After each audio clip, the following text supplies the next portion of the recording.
Hello and welcome all of you in this session, जिसका एक लंबे समय से इंतजार था प्यारे बच्चों आप सबको कि जेई मेंस के सिलेबस के अंदर क्या तब्दीलियां होने की संभावना है। क्योंकि खबर तो लगातार आ रही थी कि इसको रैशनलाइज किया जाएगा। जो पेंडेमिक के दौरान बोर्ड के सिलेबस के अंदर बदलाव किया गया था उसको भी इनकॉर्पोरेट किया जाएगा और उसके अंदर जेई मेंस ने आज अपने सिलेबस को डिक्लेयर किया। आज हम इसी बात पर एनालाइज करेंगे। एनालिसिस ये होगा कि क्या क्या चेंजेस हुए हैं और हमें अपनी तैयारी के अंदर किन बातों का ख्याल रखना है। मेरे साथ में एलन की बहुत ही एक्सपीरियंस फैकल्टी टीम बैठी हुई है और हम सब पूरे सिलेबस को, हर सब्जेक्ट के हर एस्पेक्ट को आपके साथ में डिस्कस करने जा रहे हैं। I am starting with mathematics. Maths के अंदर सिलेबस में डिलीट किया गया है, कुछ भी नया ऐड नहीं किया गया है। ये 2024 का सिलेबस है जो कि आपको जनवरी और अप्रैल अटेम्प्ट के अंदर मिला है पेपर के लिए। इसमें मैं हाईलाइट करना चाहूंगा चैप्टर्स के नाम और उन चैप्टर्स में से हटाए गए टॉपिक्स को। The first one is complex number and quadratic equation. इस यूनिट के अंदर से कहने को उन्होंने 2023 के सिलेबस से आप कंपेयर करेंगे तो square root of a complex number and triangle inequality को हटा दिया है। लेकिन बच्चों हम सजेस्ट नहीं करेंगे कि आप इसके बेसिस पर कोई डिसीजन लें, क्योंकि square root of a complex number की जरूरत आपको किसी और लोकेशन पर पड़ सकती, किसी और तरह के सवाल में। ट्रायंगल इनइक्वालिटी का जो सवाल है, अगर वो सवाल कोई ज्योमेट्री से कर लेता है तो वो एक वाजिब सवाल होगा जेईई मेंस के लिए। और अगर आपको ट्रायंगल इनइक्वालिटी पता है और आप ज्योमेट्री से नहीं कर पा रहे हैं तो आपको एक एज मिलेगा over the others. Triangle inequality एक फंडामेंटल प्रॉपर्टी है जो कॉम्प्लेक्स नंबर में नहीं, वेक्टर्स के अंदर भी काम में आती है, रियल नंबर्स में भी इस्तेमाल करना पड़ता है हमें। तो वी विल सजेस्ट कि आप इस बात को इग्नोर ही कर दीजिए। कहने को तो चेंज हुआ है but just please ignore it. Second is matrices and determinant. इसमें सिग्निफिकेंट चेंज देखने को मिला है।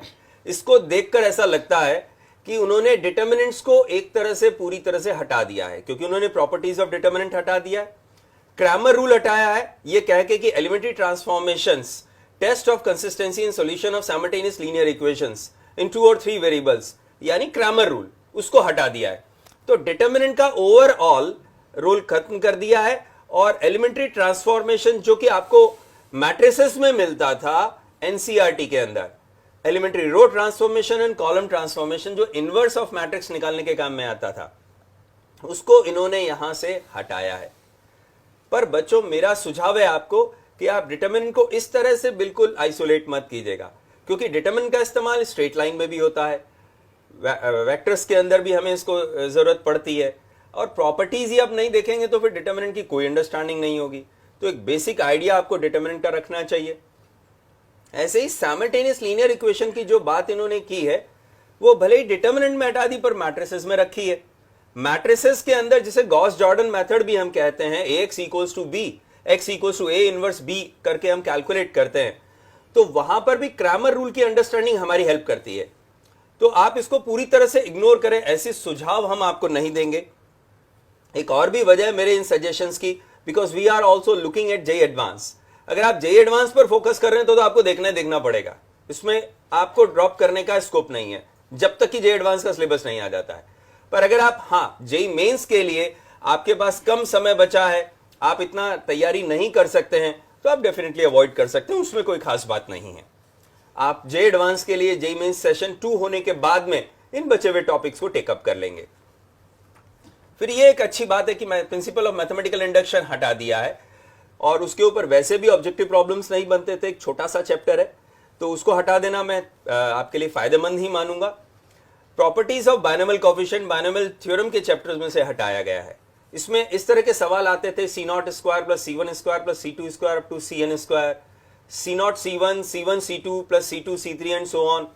ऐसे प्रॉब्लम्स में बच्चों को दिक्कत आती थी, चैलेंजिंग सवाल होते थे ये। तो अगर आपने तैयारी अभी उसके हिसाब से नहीं की तो आप इस आर्टिकल को स्किप कर सकते हैं, पर अगेन एडवांस ओरिएंटेड हैं तो आप इसको पोस्टपोन ही कर सकते हैं, इसको ड्रॉप करने के बारे में नहीं सोचिएगा। सीक्वेंस एंड सीरीज के अंदर फर्स्ट n नेचुरल नंबर्स के सम, उनके स्क्वायर्स का सम, उनके क्यूब्स का सम वाले जो फॉर्मूले होते थे, उसके बेसिस पर कई ऐसी सीरीज होती थी जिसका rth टर्म हम AR cube plus BR square plus CR plus D type में लिखते थे और फिर उसका सम कैलकुलेट करते थे। वैसे प्रॉब्लम्स अब नहीं आएंगे, ऐसा इनके सिलेबस से दिखाई देता है। और अर्थमेटिक और ज्योमेट्रिक सीरीज उसको भी इन्होंने मेंशन नहीं किया है, यानी वो भी नहीं आएगा। तो ये काफी हद तक ठीक भी है, कोई दिक्कत नहीं है। पर फिर भी अगेन बेसिक फॉर्मूले n, n स्क्वायर और n क्यूब के समेशन के आपको याद रहने चाहिए। हम इतना भी कैजुअल नहीं हो जाएं कि नहीं हम फॉर्मूले तक भी याद नहीं रखेंगे, वो ठीक नहीं होगा। रोल्स और लेग्रेंजेस मीन वैल्यू थ्योरम का, रोल्स थ्योरम और एलएमवीटी दोनों ही बहुत इंपॉर्टेंट है, उसके ऊपर मेहनत काफी करनी पड़ती है बच्चों, लेकिन वो हटा दिए गए हैं। तो हम उम्मीद करते हैं जेईई मेंस में तो वो नहीं पूछेंगे और इससे आप अपना समय बचा सकते हैं श्योरली। पर जेईई एडवांस में आने की इसकी संभावना रहेगी, तो अप्रैल के बाद में आप इसे जरूर कर लीजिएगा फिर।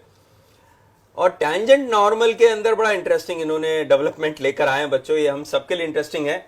इन्होंने सिर्फ कैलकुलस में से टैंजेंट नॉर्मल नहीं हटाया है, सर्कल, पैराबोला, एलिप्स, हाइपरबोला सब में से टैंजेंट का इन्होंने जिक्र हटा दिया है। तो टैंजेंट नॉर्मल पूरा हटा दिया एक तरह से। तो इस बात का उन्हें ध्यान भी रखना पड़ेगा पेपर बनाते समय। हालांकि ये एक बहुत बड़ा डेवलपमेंट हम मानते हैं, हमें नहीं लगता है कि जेईई एडवांस में से ऐसा हो सकेगा, पर मेंस में हुआ है। तो जिन्होंने अभी तक नहीं किया है वो इसके कॉम्प्लिकेटेड प्रॉब्लम्स और उस तरह की चीजों को अवॉइड कर सकते हैं अपना समय बचाने के लिए। फिर आते हैं हम इंटीग्रल कैलकुलस पे। तो उसमें जो स्टार्टिंग होता है जिसे हम कहते हैं कि calculating integral using first principle और लिमिट ऑफ सम, उसको हटा दिया गया है। उसका वैसे भी वेटेज और इंपॉर्टेंस एनसीईआरटी में, बोर्ड में और जेईई एडवांस में था, जेईई मेंस में उसका कोई खास इस्तेमाल हुआ भी नहीं था। तो इसको हटना सा कोई खास ज्यादा इंपैक्ट आपकी तैयारी पर हमें नहीं दिखाई देता है। फिर डिफरेंशियल इक्वेशन में फॉर्मेशन ऑफ डिफरेंशियल इक्वेशन एक बहुत साधारण सी बात है, उसको हटा दिया गया है। ट्रांसलेशन ऑफ एक्सेस हटाने के बाद भी जानकारी आपको रखनी पड़ेगी, क्योंकि इसकी जरूरत भी हमें और चैप्टर्स में पड़ती है। स्ट्रेट लाइन के अंदर एंगल बाइसेक्टर उन्होंने इंटरनल एक्सटर्नल हटाने के लिए कहे हैं, पर हम चाहेंगे कि बाइसेक्टर की समझ रखिए, उसको किसी दूसरे रूप में पूछ लिया जाएगा। फैमिली ऑफ लाइंस इन्होंने हटाया है, तो उसके सवाल को भी किसी और तरह से पूछा ही जा सकता है, तो उसको भी इग्नोर करने की सलाह हम आपको नहीं देंगे, आप उसकी अंडरस्टैंडिंग रखिए। सर्किल और कोनिक सेक्शन में जैसा मैंने कहा टैंजेंट हटाया, उसका बात मैं आपसे कर चुका हूं।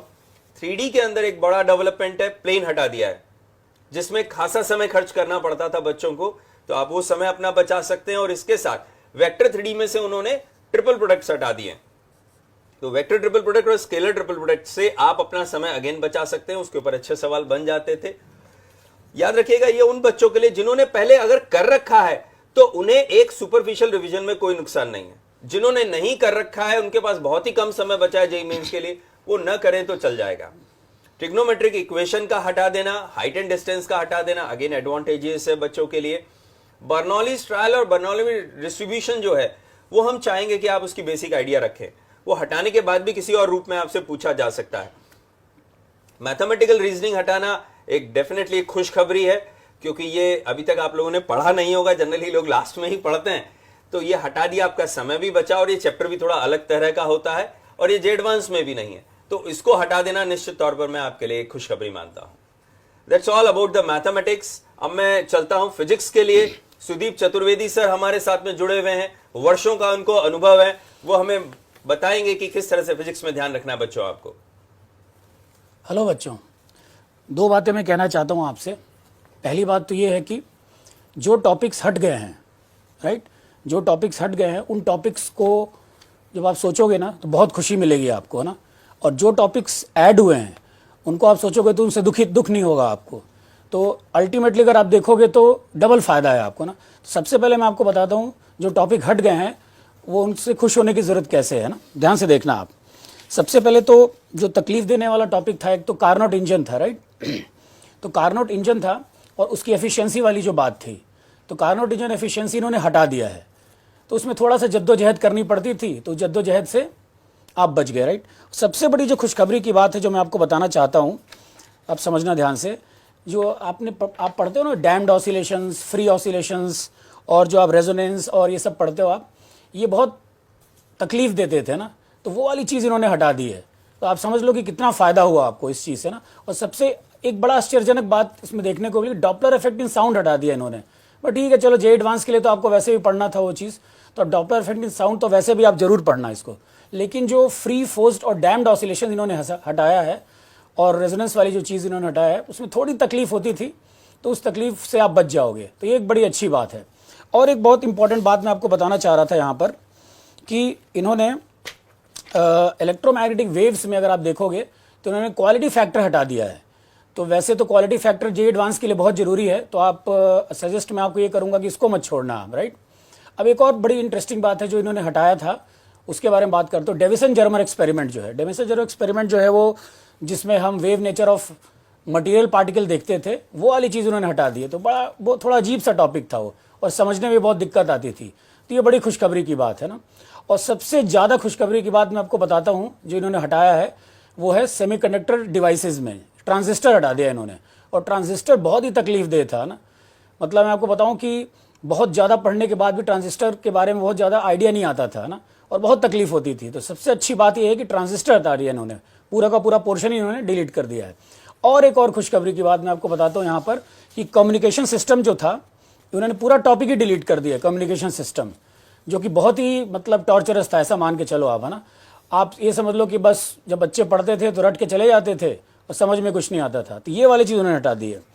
और खुशखबरी की बात मैं बता दूँ कि एक्सपेरिमेंटल स्किल जो वाला था उसमें बहुत सारे टॉपिक्स हटाए इन्होंने। जैसे कि फॉर एग्जांपल मैं बोलूँ आपको तो पोटेंशियोमीटर में आपने देखा होगा comparison of EMF of 2 primary cells, लेकिन ध्यान देना आप ये जे एडवांस के सिलेबस में है, तो इसलिए आपको ये छोड़ना नहीं है ना। और जो बाकी चीज़ें इन्होंने हटाई हैं, जैसे मैं बता दूँ मल्टीमीटर, है ना। मल्टीमीटर से जो आप पढ़ते थे उसको यूज़ करते थे ट्रांजिस्टर को आइडेंटिफाई करने में, उसका बेस क्या है, एनपीएन ट्रांजिस्टर, पीएनपी ट्रांजिस्टर, तो ये वाली चीज़ हट गई है। और मल्टीमीटर पढ़ना बहुत ही टॉर्चरस था, राइट। तो ये हट गया तो आपको बड़ा फ़ायदा हुआ ना। और एलईडी हटा दिया इन्होंने एक्सपेरिमेंटल वाले से ना। और दूसरी चीज़ और है कि जो आप करेक्टनेस चेक करते हो ना इलेक्ट्रॉनिक डिवाइस और कंपोनेंट का, डायोड का, ट्रांजिस्टर का, आईसी का, ये वाला चीज़ इन्होंने हटा दिया है ना। तो हटाने वाली चीज़ें जो हैं वो काफ़ी ज़्यादा हैं, है ना। तो आपको काफ़ी खुश होने की ज़रूरत है इसमें। और बहुत इंटरेस्टिंग बात एक और बताता हूँ मैं आपको, जो जेई एडवांस में भी नहीं है जो टॉपिक, जो केवल जेई मेंस में था, और वो भी उन्होंने कम कर दिया है। वो चीज़ क्या है आपको बताता हूँ मैं आपको। जैसे कि पैरामैग्नेटिक, डाईमैग्नेटिक, फेरोमैग्नेटिक मटेरियल्स हैं ना, इनके बारे में ऑलमोस्ट इन्होंने सब हटा दिया है। जैसे हिस्टेरिसिस कर्व, हिस्टेरिसिस लूप जो आप पढ़ते थे ना, जिसमें कि आप मैग्नेट्स के बारे में स्टडी करते थे हिस्टेरिसिस के थ्रू, ये चीज़ उन्होंने हटा दिया है। तो एक टॉर्चर आपका यहाँ कम हुआ। और एक दो बातें और मैं आपको बता देता हूँ जो हटाया तो है इन्होंने, बट उसका कोई मतलब नहीं है। जैसे कलर कोड हटा दिया है, तो कलर कोड पढ़ने में वैसे भी कुछ ज़्यादा टाइम नहीं लगता था, 20-25 मिनट में आप उसको ख़त्म कर सकते हैं, तो वो उन्होंने हटा दिया, राइट। बट मेजर चीज़ें जो हटाया इन्होंने, वो मेजर चीज़ें बहुत यूज़फुल है जो आप हटा दिया इन्होंने, सो दैट कि आपको उस टॉर्चर से बच जाओगे। अब जो ऐड हुआ है वो मैं ध्यान से सुनना, जो ऐड हुआ है वो ऐसा कुछ ऐड ही नहीं किया है जिससे आपको पढ़ने में तकलीफ आए।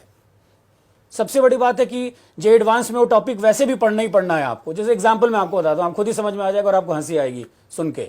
जैसे इन्होंने बैंक्ड रोड वाली चीज़ें ऐड कर दी है, व्हीकल ऑन बैंक्ड रोड वाला चीज़ है ना, तो वैसे भी नॉर्मल रूटीन में हम पढ़ते हैं। सर्कुलर मोशन में वर्टिकल सर्कल वाला इन्होंने ऐड कर दिया है, तो वह भी नॉर्मल रूटीन में हम पढ़ते हैं, कोई प्रॉब्लम ही नहीं है उसमें। अब इक्विलिब्रियम ऑफ रिजिड बॉडीज है, जैसे रोटेशन में इक्विलिब्रियम पढ़ते हो, तो वो भी इन्होंने ऐड कर दिया है। तो ऐसा लग रहा है कि ऐड बस दिखाने के लिए उन्हें ऐड कर दिया है, लग नहीं रहा है कि कुछ ऐसे सब्सटैंशियल चीज़ें इन्होंने ऐड की है। तो आपको क्या ध्यान रखना है कि जो उन्होंने डिलीट किया है ना टॉपिक्स, वो ज़्यादा टॉर्चरस वाले टॉपिक्स डिलीट किए इन्होंने, जो ज़्यादा प्रॉब्लम आती थी आपको पढ़ने में। तो ये एक बहुत अच्छी बात है, आपका काफ़ी टाइम बचेगा। और जो ऐड किया ना, वैसे भी जे एडवांस के लिए आपको पढ़ना था, जो ऐड किया उन्होंने वैसे भी जे एडवांस के लिए आपको पढ़ना था, तो बहुत एफर्ट नहीं लगने वाला उसमें आपको। जैसे फॉर एग्जांपल मैं बताऊं तो आप खुद ही हंसी आएगी आपको। देखो, जैसे मैंने आपको क्या बोला था, थर्मोडायनेमिक्स में इन्होंने कार्नोट इंजन और एफिशिएंसी हटा दिया, चलो ये तो बहुत अच्छी बात है। और ऐड क्या किया, आइसोथर्मल एंड एडियाबैटिक। अब जस्ट इमेजिन, अब थर्मोडायनेमिक्स आइसोथर्मल एडियाबैटिक के बिना पढ़ोगे कैसे आप, तो वो वाली चीज़ है। Excess pressure across a curved surface इन्होंने ऐड कर दिया है। तो आप सरफेस टेंशन जब पढ़ोगे तो सबसे बेसिक चीज़ है एक्सेस प्रेशर पढ़ना, तो इन्होंने ऐड करके क्या दिखाने की कोशिश किया पता नहीं, मतलब, है ना। तो आप समझ लो कि क्या हुआ। हाँ, एक जरूर इंटरेस्टिंग बात मैं आपको बताऊंगा, इलेक्ट्रोमैग्नेटिक वेव्स में डिस्प्लेसमेंट करंट पहले नहीं था और अब ऐड कर दिया है। अब इसमें भी क्या चीज़ है कि इलेक्ट्रोमैग्नेटिक वेव्स जब आप चैप्टर पढ़ते हो, स्टार्ट करते हो मैक्सवेल इक्वेशन से, तो मैक्सवेल ने जब मॉडिफाई किया था एम्पियर्स के लॉ को, तो डिस्प्लेसमेंट करंट उसने इंट्रोड्यूस किया था। अब डिस्प्लेसमेंट करंट तो नेचुरली इंट्रोड्यूस होना चाहिए था, बट ठीक है, इन्होंने दिखाया कि चलो हमने ऐड कर दिया, पहले नहीं था, बट वो वैसे भी आपको पढ़ना ही था और पढ़ते ही थे आप, राइट। और एक आध चीज़ और मैं बता देता हूँ आपको, जो ताकि आपका कॉन्फिडेंस बूस्ट हो, जो ऐड होने वाले टॉपिक्स हैं। जैसे फॉर एग्जांपल अगर आप देखोगे तो उन्होंने बोला effect of gravity on fluid pressure, तो वैसे भी जब आप फ्लूइड पढ़ोगे तो ग्रेविटी वेविटी का इफेक्ट नेचुरली लेते हो आप, तो ऐसा लग नहीं रहा है कि जो एडिशन किया है उसमें आपको कोई प्रॉब्लम आने वाली है।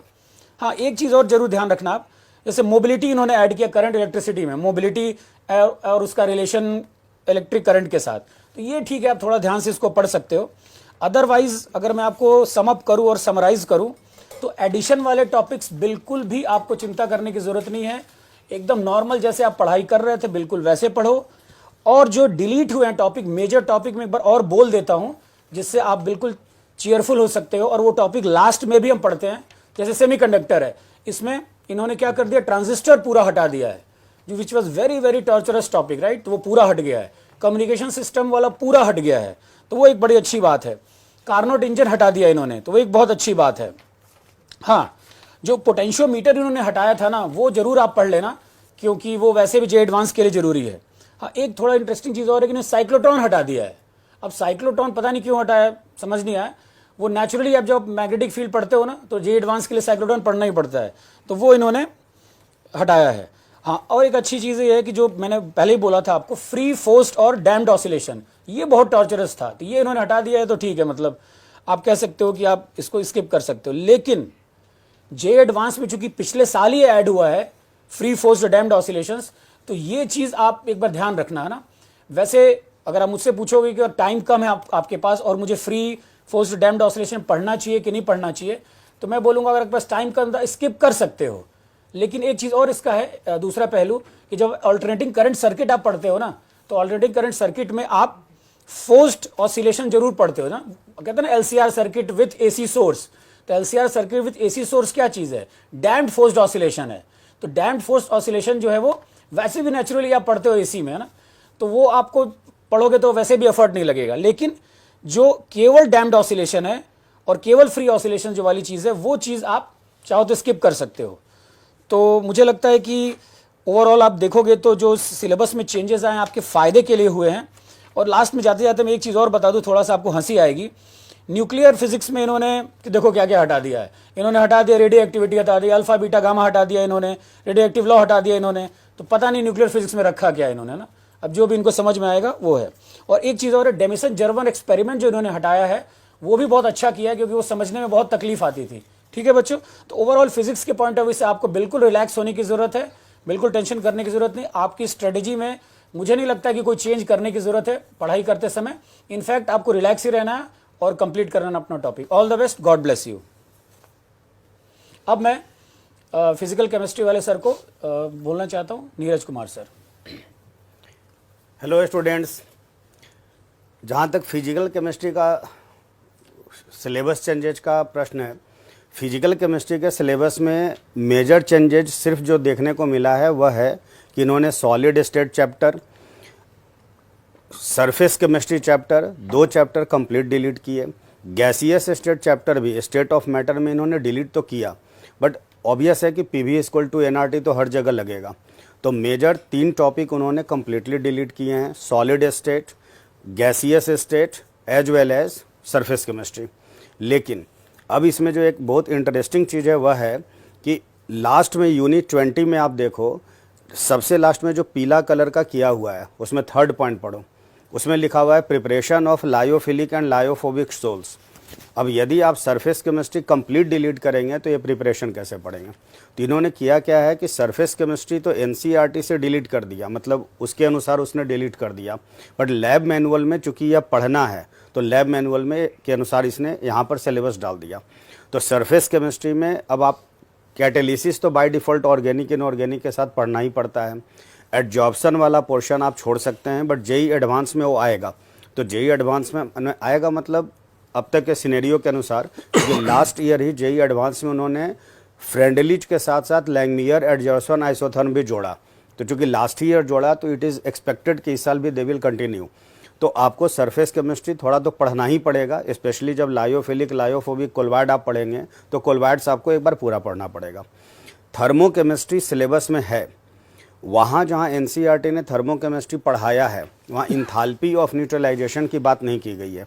बट आप यहाँ पर देखें नीचे वाले पॉइंट में 1st और 2nd पॉइंट में उन्होंने enthalpy of solution, enthalpy of neutralisation भी दिया है। और इसके फ्रीक्वेंटली क्वेश्चन आते हैं। तो थर्मोकेमिस्ट्री थर्मोडायनेमिक्स में भी नथिंग इज सरप्राइजिंग। 2-3 चीज़ जो मेरे लिए बहुत सपोर्टिव लगा, जैसे फिजिक्स में कार्नोट साइकिल हटा दिया गया, केमिस्ट्री में भी हम लोग नहीं पढ़ाते थे क्योंकि उसके क्वेश्चंस वगैरह बेसिकली कभी पूछे नहीं गए, सिलेबस में था नहीं। तो एक तरह से सिलेबस में मैच हो गया कि आपको कार्नोट अब ना फिजिक्स के लिए पढ़ना है ना केमिस्ट्री के लिए पढ़ना है।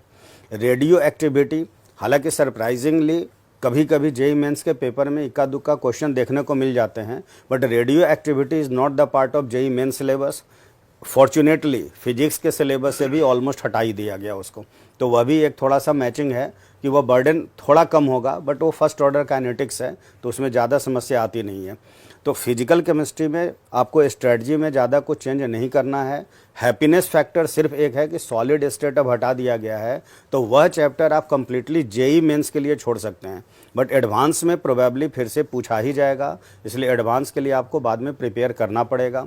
गैसियस स्टेट बेसिक्स हर हाल में आता ही आता है, PV = nRT चाहिए ही होता है, और सरफेस केमिस्ट्री पढ़ना ही चाहिए थोड़ा बहुत।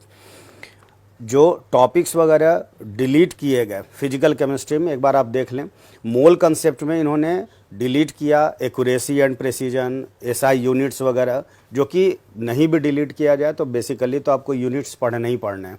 जैसा मैंने बोला, स्टेट ऑफ मैटर इन्होंने डिलीट किया, सरफेस केमिस्ट्री डिलीट किया। एटॉमिक स्ट्रक्चर में शुरू में जो हम लोग पढ़ते हैं models, Thomson and Rutherford model, वह उन्होंने डिलीट किया है, बाकी पूरा चैप्टर एज सच ही रहेगा।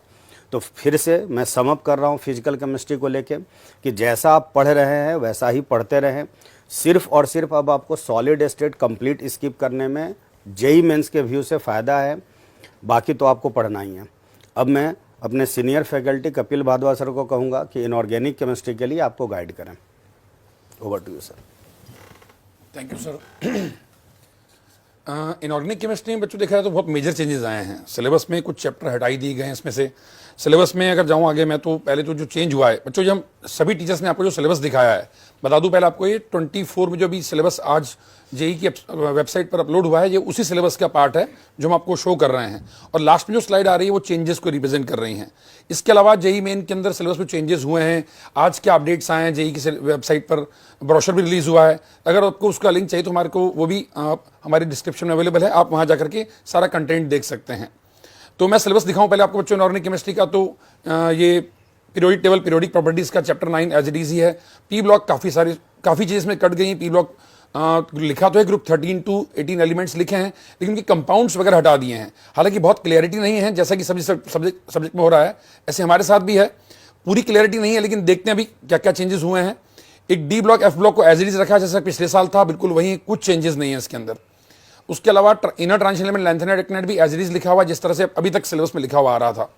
कोऑर्डिनेशन केमिस्ट्री में भी कोई चेंजेस नहीं है, ये मेजर चैप्टर हैं। अब जो हटे हैं उनके बारे में, अच्छा उसके पहले, हटने से पहले एक बात और, यूनिट 20 का जो प्रैक्टिकल केमिस्ट्री का पार्ट है, उसका कुछ पार्ट अभी फिजिकल वाले पार्ट को येलो कलर से हमने फिजिकल में डिस्कस किया है। इनऑर्गेनिक में भी मैं बात करूं, कहने को ये चैप्टर जो हटे हैं उनके अलावा ये सॉल्ट एनालिसिस जो कैटायंस हैं, ये लास्ट ईयर भी थे, थोड़ा और इसको एक्सप्लेन हो गया अच्छे से कि कैटायन कौन कौन से हैं, एनायन कौन कौन से आपको एनालिसिस के लिए पढ़ने हैं।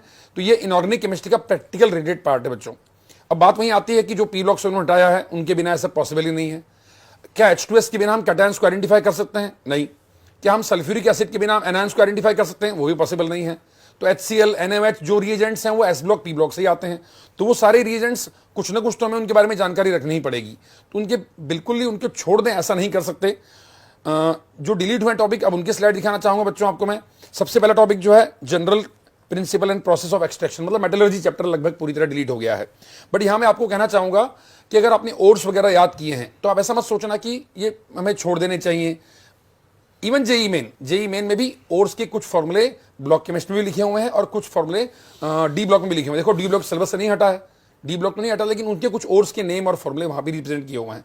तो ऐसे नहीं कि आप बिल्कुल स्किप आउट कर दें। मेटलर्जी की कुछ छोटी मोटी टर्मिनोलॉजी डी ब्लॉक में लिखी हुई है, तो ध्यान रहे उसके बारे में आपको। अगला चैप्टर जो हमारा हटा हाइड्रोजनस कंपाउंड, ये भी पूरी तरह से विड्रॉ कर लिया इसको।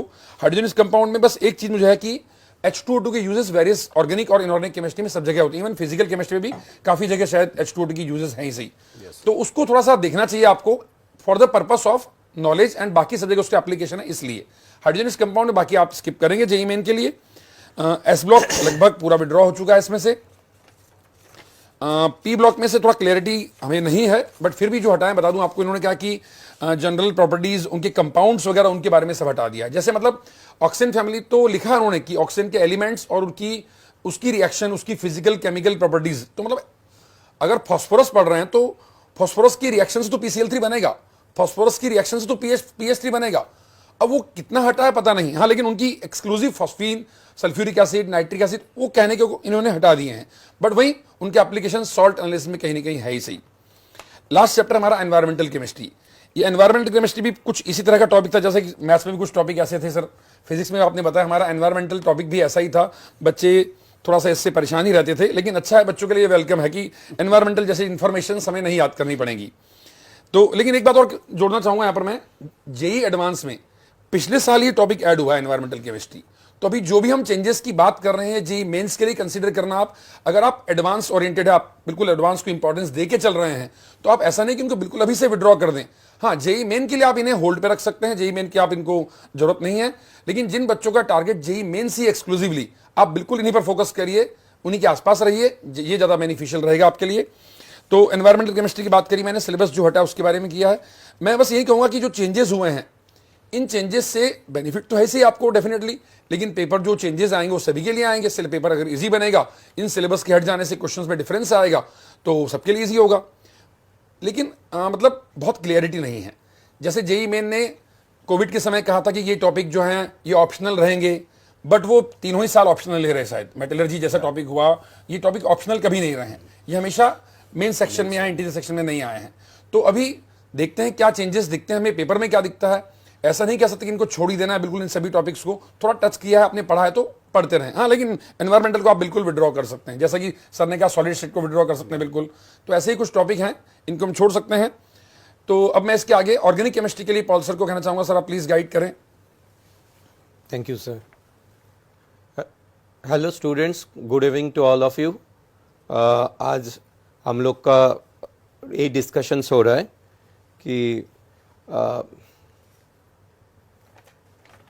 ऑर्गेनिक केमिस्ट्री में क्या चेंज आए, एक बार देख लेते हैं। बहुत ज़्यादा ऑर्गेनिक केमिस्ट्री में चेंज तो नहीं किए, there is minor changes, but what are the changes पहले मैं आपको बता दूं, क्या चेंजेस किए, क्या डिलीट किए सब टॉपिक को। पहला टॉपिक जो डिलीट किए वो that's a good news for all of you. दोनों जो टॉपिक डिलीट हुआ ये आप लोग को हमेशा परेशान करता है। It's a dry topic, completely information based topic. First topic is polymers, आप देख ही रहे हो, पूरा पॉलीमर्स को हटा दिया गया है। बट एक चीज़ ये है कि polymers it is deleted for mains perspective, but advance में लास्ट ईयर पॉलीमर्स से क्वेश्चंस आए, उसके पहले साल भी पॉलीमर्स से क्वेश्चंस आए। तो जो बच्चे आप लोग एडवांस के लिए भी पढ़ाई कर रहे हो, आप पॉलीमर्स अगर आपने पढ़ लिए, आप उसको होल्ड को करके रखो जैसे सर ने बताया। और एक चीज़ अगर मैं आप यहाँ पे बोलना चाहूँगा, अगर आप पीछे जाएंगे इसका सिलेबस में एल्कीन का पॉलीमर्स दिया गया है।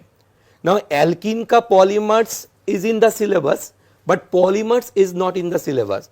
तो थोड़ा सा ये चीज़ आपको थोड़ा सा मतलब थोड़ा सा कंफ्यूजन बढ़ेगा। तो मैं यहाँ पे बोलना चाहूँगा एल्कीन का पॉलीमर्स मतलब जैसे HDP हो गया, हाई डेंसिटी पॉलीथीन, LDP हो गया, लो डेंसिटी पॉलीथीन। देखिए जहाँ पे डिलीटेड पोर्शंस है यहाँ पे ये सब चीज़ मेंशन नहीं है, ये LDP मेंशन नहीं है, HDP मेंशन है। तो HDP और LDP जो पॉलीमर का टॉपिक है वो आप जरूर पढ़ के जाइए। और उसके बाद विनाइल पॉलीमर्स जैसा होता है, जो एल्कीन का डेरिवेटिव से जो पॉलीमर बनता है उसको, मतलब जिसको हम कहते हैं थोड़ा सा एडिशन पॉलीमर, पॉलीविनाइल क्लोराइड हो गया, पॉलीस्टाइरीन हो गया, इस तरीके से जो पॉलीमर्स है थोड़ा सा उसको कैसे बनते हैं इतना देख के जाइए। एक और पॉइंट है कि जैसे यहाँ पे मेंशन है नाइलॉन, पॉलीथीन, पॉलीस्टर, बैकेलाइट, ये सब नहीं है, यूजेस अब मत पढ़िए। बट लास्ट ईयर इसके ऊपर सेम क्वेश्चंस आपका वाल्कनाइजेशन के ऊपर क्वेश्चंस दिए। तो again the point of view कि जे अगर आपको एडवांस के बारे में सोचना है, ठीक है, अभी आप मत पढ़िए, बट बाद में आपको पढ़ना पड़ेगा। Point number 1। Point number 2, chemistry in every life like environmental chemistry, जैसे सर ने बताया, बहुत पहले एक टॉपिक मेंस का सिलेबस में पहले होते थे, एडवांस का सिलेबस में नहीं होते थे। लास्ट ईयर इस टॉपिक को एडवांस के सिलेबस में दिया गया। तो क्या है, एडवांस में बच्चे को हम लोग बोले थे और बच्चे ने पढ़े थे, इस साल मेन से अगेन हटाया गया। Now the point is coming कि अगर इसको एडवांस के लिए, जिस बच्चे अगेन एडवांस के लिए प्रिपरेशंस ले रहा है इक्वली, मतलब वो बच्चे इस केमिस्ट्री इन एवरी लाइफ पढ़े, नंबर 1। नंबर 2, यहाँ पे जैसे एस्पिरिन होता है, जैसे कुछ ऐसा केमिकल ड्रग्स होता है, ऐसा तो टॉपिक बहुत ही खराब टॉपिक है, इंफॉर्मेशन बेस्ड है, स्ट्रक्चर देता रहता है, उसमें कायरल सेंटर पूछते रहता है, याद करना पड़ता है, फिर भूल जाते हो आप, फिर आप याद करते हो, फिर आप भूल जाते हो, तो एक ऑनगोइंग प्रोसेस होते थे। तो ठीक है, आपका टेंशन कम हो गया for the time being. But इसमें मैं 2-4 पॉइंट बोलना चाहूंगा कि जैसे एस्पिरिन आ गया, एस्पिरिन एक केमिस्ट्री इन एवरी लाइफ में आप जानते हो एक ड्रग्स है, but aspirin is also part of the phenol. मतलब अगर मैंने फेनॉल में राइमाटिमन रिएक्शंस करके एसाइलेशन कर दूं तो वो एस्पिरिन बन जाएगा। तो मेरा कहने का मतलब एस्पिरिन का स्ट्रक्चर जरूर पढ़ के जाइए। जैसे बारबिट्यूरेट्स हो गया, बारबिट्यूरेट्स आपका डाइइथाइल मैलोनेट के साथ यूरिया का रिएक्शन में बारबिट्यूरेट्स बनता है, but actually barbiturates is a part of the drug. But this drug कैसे बनता है, in the questions, reaction based question में वो आ सकते। सो ये भी बहुत ज्यादा क्लियर नहीं है, बट है उसका स्ट्रक्चर आप मत पढ़िए, कोई जरूरत नहीं है। बट उसका प्रिपरेशन कैसे, प्रिपरेशन से होता है, एनाल्जेसिक कैसे बनता है, 2-4 ज्यादा नहीं। जैसे यहाँ पे एंटी हिस्टामिन, एंटीबायोटिक्स, एंटासिड, ये सब मत पढ़ो, मेंस के लिए पढ़ने का जरूरत नहीं है। बट साथ साथ जैसे एंजाइम आपको पढ़ना है, क्योंकि एंजाइम इज नॉट डिलीटेड। बहुत सारे बच्चे को ये होता है वाइटामिन्स पढ़ना है, vitamins is not deleted, enzyme पढ़ना है, इट इज नॉट डिलीटेड। फिर बायोमोलिक्यूल्स में एमिनो एसिड, कार्बोहाइड्रेट, ये सब पढ़ना है, दिस आर नॉट डिलीटेड। और वो इन डिटेल्स डीएनए, आरएनए ये पढ़ना है। और यहाँ पे सोप्स एंड डिटर्जेंट्स हटाए गए, आर्टिफिशियल स्वीटनिंग रिएजेंट्स हटाए गए, ठीक है, कोई दिक्कत नहीं है, इसमें हटाया गया। बट एस्पार्टेम में काइरल सेंटर पूछते हैं, because chiral centre is a part of the isomerism. So कल अगर आइसोमेरिज्म बेस्ड क्वेश्चन में एस्पार्टेम दे दिया तो आपको पढ़ना चाहिए। और again chemistry in every life advance में आपको पढ़ना पड़ेगा। सो ठीक है, फॉर द टाइम बिंग आप ये सब जो हम लोग मेंशन कर रहे हैं उसको पढ़ लो, बाकी जो मेंशन नहीं कर रहे उसको मत पढ़ो। और बायोमोलिक्यूल्स में एक पार्ट इंट्रोड्यूस किए, this is the first time, that is hormones. Hormones का जनरल इंट्रोडक्शन, मतलब very few names of hormones and maybe they are structures दे सकते, वो थोड़ा सा आप पढ़ के जाइए। बाकी क्वेश्चंस बहुत मतलब एनसीईआरटी बेस्ड आता है, जैसे आप जानते हो, हाइड्रोकार्बन, बाकी सारे टॉपिक्स आपका सेम टू सेम आ रहा है। एक चीज यहाँ पे है कि ऑर्गेनिक कंपाउंड्स में 3-4 कंपाउंड्स यहाँ पे प्रिपरेशंस दिया गया है। एसिटेनिलाइड, जैसे एसिटेनिलाइड आपको पता होगा, acetanilide it is nothing but acylation of aniline. ऐसा नहीं कि जे आपको नहीं पता एनिलीन का acylations, but question is acetanilide mention है, तो जो मेंशन है उसके ऊपर आपको स्ट्रेस देना चाहिए। पैरानाइट्रो एसिटेनिलाइड, आपको पता होगा एनिलीन का नाइट्रेशंस में कैसे होता है, उसको एसिटाइलेशन करना पड़ता है, फिर आपको उसमें हाइड्रोलिसिस करेंगे तो फिर वही पैरानाइट्रो एनिलीन का परसेंटेज बढ़ जाता है। सो ये सब हम लोग पढ़ाते हैं, पर यहाँ पे मेंशन करके रखा कीजिए, इट इज इंपॉर्टेंट। सो इस चीज को आपको ध्यान रखना होगा। Acetanilide preparation, P nitro acetanilide preparations, iodoform preparation, iodoform reaction one of the most important reaction, हम लोग बच्चे को खूब पढ़ाते हैं। आइडोफॉर्म आप पढ़ के जाइए। एनिलीन योलो, मतलब जैसे different types of diazo coupling product, जैसे मिथाइल ऑरेंज इंडिकेटर हो गया, जैसे एनिलीन योलो हो गया, बटर योलो हो गया, इस तरीके से इंडिकेटर और डाई कैसे बनता है बाय डायजो कपलिंग रिएक्शंस, वो आपको पढ़ना है। बाकी ओवरऑल बहुत ज्यादा चेंजेस नहीं है, जैसा क्वेश्चंस आता है ऐसा ही देंगे। हाइड्रोकार्बन सेम टू सेम, 11 का पोर्शन में कोई चेंज नहीं है। Aromatic hydrocarbon same to same, aliphatic hydrocarbon same to same.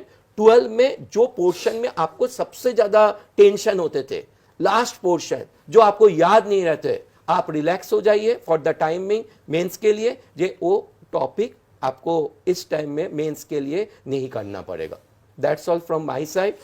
Now I will invite JJ sir to summarize the entire things. Thank you so much sir. Overall बच्चों आपका paper, आपका syllabus थोड़ा कम हुआ है, लाइटर साइड में गया है. आप एडेड और डिलीटेड सबको समराइज करेंगे, you will find the syllabus is decreased. Added portion बहुत कम है, जो है वो भी कंपैरेटिवली इजियर साइड में है. तो it's a good news for you. And आपको तैयारी के लिए कुछ लिटरेचर की ज़रूरत पड़ती रहती है. अगर आप एलन से जुड़े हुए हैं, एलन के स्टूडेंट है, तो वो नेचुरली प्रोवाइड आपको इन्फॉर्मेशन मिल जाती है. But they are numerous students who are watching और who may be who will watch it later on.